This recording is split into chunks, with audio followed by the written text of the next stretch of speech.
on accueille Damien Tixier, qui est cofondateur du réseau Petit-Fils. Bonjour à tous.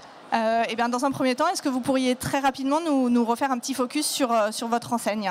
Oui, donc vous m'entendez bien? Parce que, ok, on n'entend pas très fort ici. Je suis le fondateur de Petit-Fils. Petit-Fils, c'est un réseau d'aide à domicile pour les personnes âgées. Alors d'abord, je suis désolé, je suis très enrhumé. C'est des choses qui arrivent. Donc j'espère que vous allez comprendre ce que je vous dis. C'est donc un réseau d'aide à domicile pour les personnes âgées. On est dans la famille des services à la personne dont je vais vous parler ensuite. Nous, on est vraiment dédié sur l'aide aux personnes âgées et en particulier sur l'aide aux personnes dépendantes ou en début de dépendance.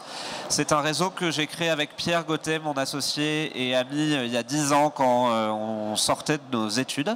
On a créé notre première agence en Ile-de-France et voilà, une fois que ça marchait bien, on a décidé il y a 5 ans de lancer notre réseau de franchise et aujourd'hui, on est présent dans une cinquantaine d'agences dans toute la France. Voilà, en quelques mots. J'ai une question qui vient là. Comment est-ce que quand on sort d'école, on décide de se lancer sur le secteur des personnes âgées? C'est pas forcément le secteur le plus glamour, j'ai envie de dire, le plus attractif?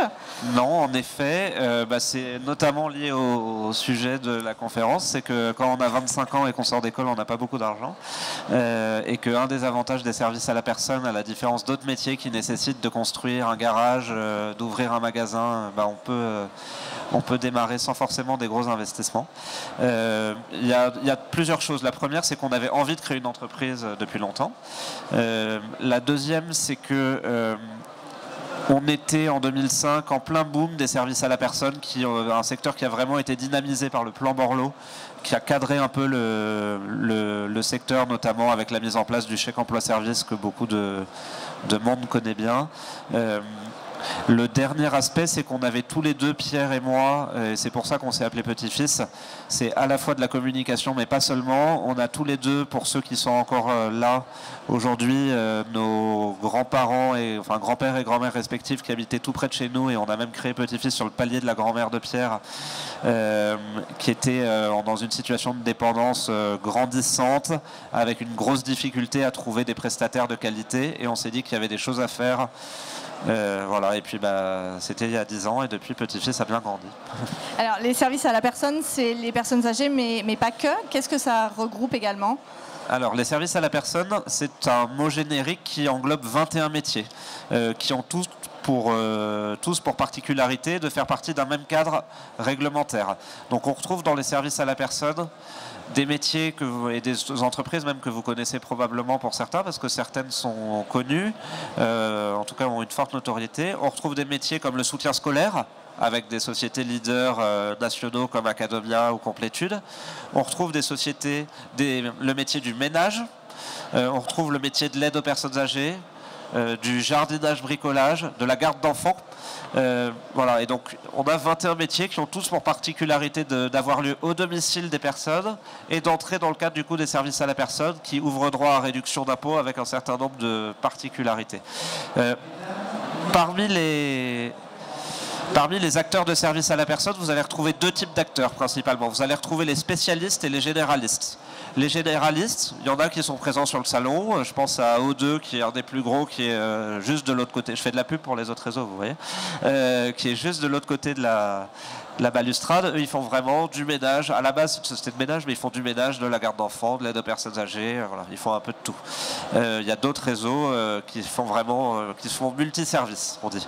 Et puis il y a les spécialistes comme nous, Petit-Fils. Nous, on est spécialistes de l'aide à domicile pour les personnes âgées, mais il y a des spécialistes de soutien scolaire comme Academia qui fait que ça. Il y a des spécialistes de ménage comme Shiva qui est présent ici, qui fait que ça aussi. Il y a des spécialistes de garde d'enfants. Comme, là je vous cite à chaque fois que des réseaux de franchise au cas où ça vous intéresse. Hein. Dans la garde d'enfants, vous avez Babichou Service, Kangourou Kids, donc des sociétés qui font vraiment un seul métier parmi les métiers des services à la personne. Et donc dans l'aide aux personnes âgées, vous avez Petit-Fils, il y a d'autres réseaux aussi qui font la même chose que nous. Souvent, il y a assez peu de spécialistes. Voilà. Nous, on est assez convaincus, mais bon, là, je vous donne mon point de vue, que pour faire un métier et le faire bien, c'est bien d'être spécialisé. Et notamment dans notre métier de la prise en charge de la dépendance, on voit bien que De la même façon que quand on a un problème aux yeux un peu sérieux, on va plutôt voir son ophtalmo que son généraliste. Bah, quand on a sa maman âgée ou son papa âgé qui a une maladie d'Alzheimer qui avance fortement, on a plutôt envie d'aller voir un spécialiste de la maladie que quelqu'un qui vend aussi du jardinage et de la garde d'enfants. C'est pour ça que nous, on a choisi de se spécialiser et on est convaincu que c'est une bonne chose sur notre métier en tout cas. Et comment est-ce que vous expliquez que le secteur des SAP soit en plein boom, connaisse un tel engouement ? Alors, il y a plusieurs raisons. Je ne vais pas vous abreuver de chiffres parce que vous en avez probablement vu déjà passer. Vous pouvez en retrouver beaucoup si ça vous intéresse sur l'espace franchisé de Petit-Fils, mais pas que Petit-Fils, on parle du secteur des services à la personne. Il y a plusieurs phénomènes qui sont que les modes de vie évoluent, les femmes travaillent de plus en plus, donc il y a des besoins de tâches domestiques qui ont évolué, ça c'est pour la partie garde d'enfants, ménage. On constate pour la partie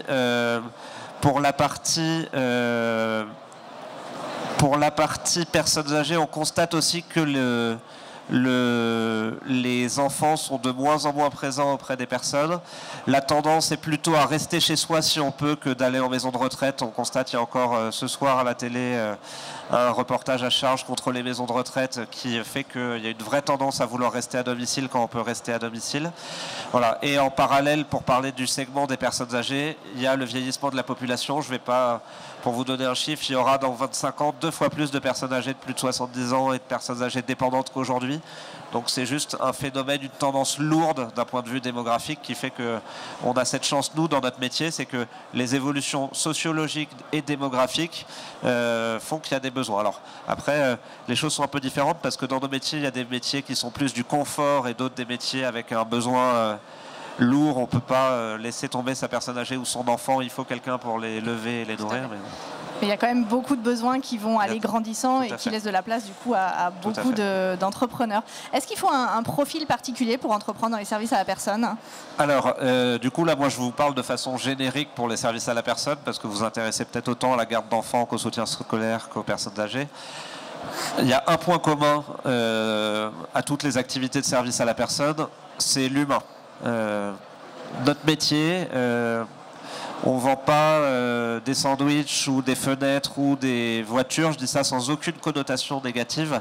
Notre métier, c'est de proposer à des personnes, à des familles, des gens qui vont venir à leur domicile et entrer chez eux. Donc, notre métier, c'est vraiment du relationnel. Alors, évidemment, il y a une partie de gestion. Je pourrais vous parler un peu du métier de franchisé dans les services à la personne. Et puis, vous avez tous les exposants qui sont là pour ça. Mais fondamentalement, on est au contact avec des personnes et des familles toute la journée. Il faut avoir un peu le goût du relationnel et de la relation humaine parce que sinon, il ne faut pas faire ce métier-là. Si on aime rester derrière son bureau, derrière un ordinateur, ça fait partie du travail, mais il faut absolument l'humain.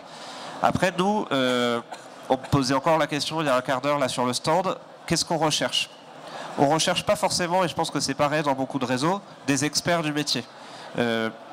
Nos franchisés ne maîtrisaient pas ce que c'est que gérer une agence d'aide à domicile pour personnes âgées dépendantes. Le métier, en général, le franchiseur, s'il fait bien son travail, il va vous l'apprendre avec des procédures sur le recrutement, sur la gestion des contrats, même sur le développement commercial et sur la communication. Normalement, vous avez tout un cadre.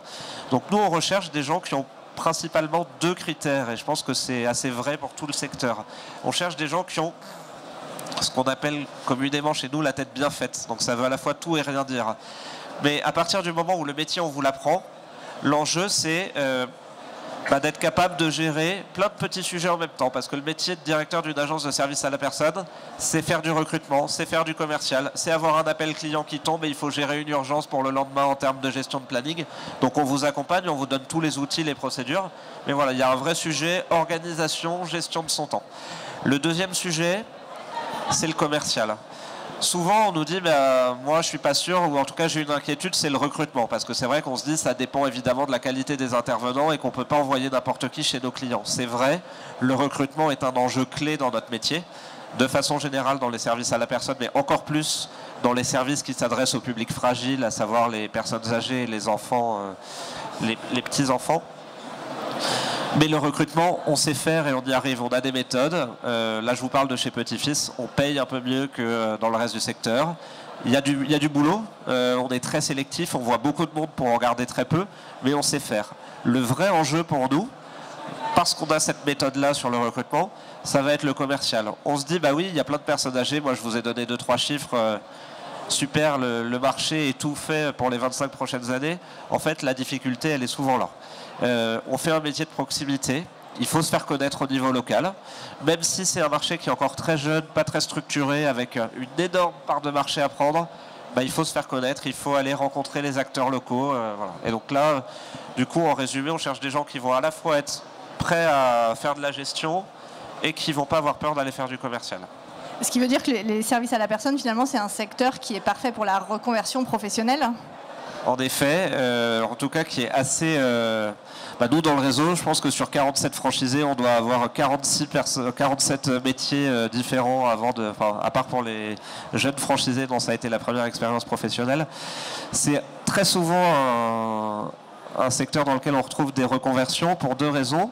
La première, c'est que effectivement, il n'y a pas forcément besoin d'une compétence ultra technique métier. Vous n'avez pas besoin d'être un expert en travaux pour faire du courtage en travaux ou je ne sais quoi.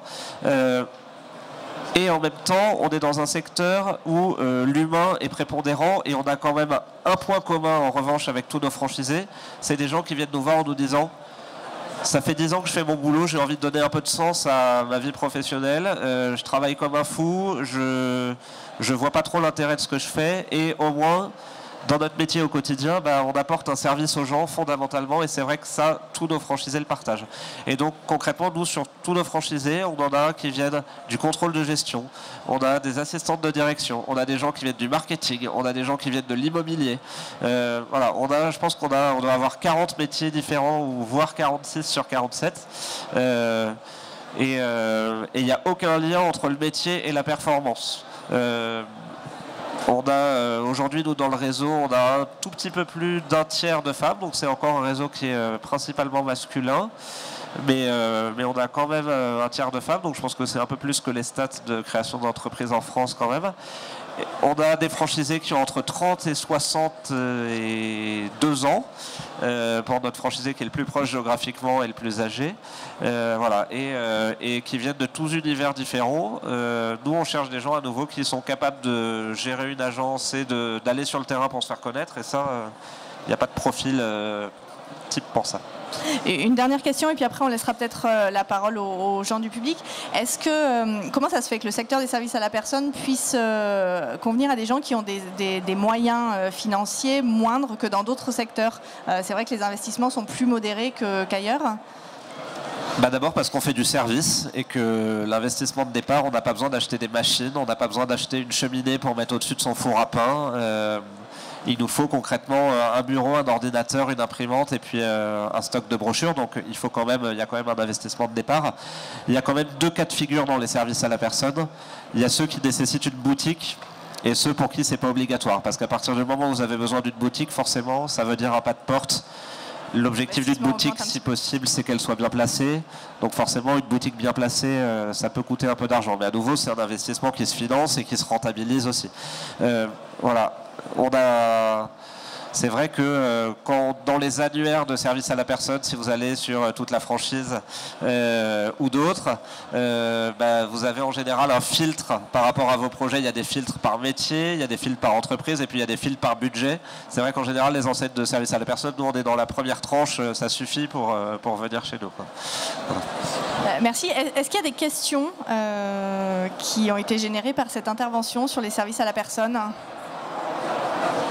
La première, c'est la plus dure. C'est ça, j'ai dégagé du temps exprès pour vous en laisser. Non, pas du tout. Oui. Il y a le micro si vous voulez. Oui, bonjour. L'investissement moyen en fait pour pouvoir commencer dans une franchise de service à la personne, grosso modo. En fait, c'est difficile parce que je ne connais pas tous les modèles de toutes les agences. Je vais vous dire chez nous, je pense qu'on est dans la moyenne chez Petit-Fils.